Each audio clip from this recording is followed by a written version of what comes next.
গোলাপি। ও কাকু, কাকু, ভিক্ষা দেন তো। এই গোটটা একটা দিন এসে ভিক্ষা পায় না সালা। নতুন বিয়া করলে পোলা বানায় একটা ঝামেলা, দরজা খুলতে যায় না। ও কাকু, ও মুরগির কুটি স্যামসুং দয়ালের নামে বড় জাহালা রে, আমার গনিশার নামে বড় জাহালা রে, মালা রাখবো না, মালা রাখবো না।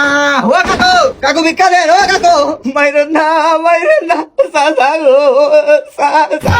ও কাকু, দরজা খুলেন, ভিক্ষা দেন। আল্লাহ, নতুন বিয়া করলে পোলাপান দরজা খুলতে চায় না, এটা তো স্বাভাবিক। ও কাকু, এই সইস্যু তো আগা মাথা বাঙ্গারি চুরা বিক্রি। বাঙ্গারি কই রে? আরে বাঙ্গারি দেখা তো ভিক্ষা দে। এই মিয়া পাগল নাকি? এই কোন স্টাইলে ভিক্ষা চাওয়া? কোয়ালিটি না কোয়ান্টিটি বাবা দিলাম। সোজা আঙ্গুলে গিয়ে উঠে না তো, তাই আঙ্গুলটা একটু বাঁকা করলাম। রাকিব ঝুঁকা জ্ঞানে সাল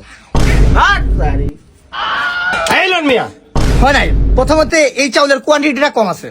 মানে আপনি তো ইংলিশ বুঝবেন না, বাংলায় বুঝিয়ে বলি। এই চাউলের পরিমাণটা কম। 2 নম্বরে এই চাউলে কিন্তু ফাইবার নাই। 3 নম্বরে ডোপামিন তো নাই। আর এটা কি চাউল? সরকারি চাউল মনে হইতেছে। আসলে বাসমতি চাউল ছাড়া ভিক্ষা নেই না। সরি বলে দুঃখিত বলবেন না।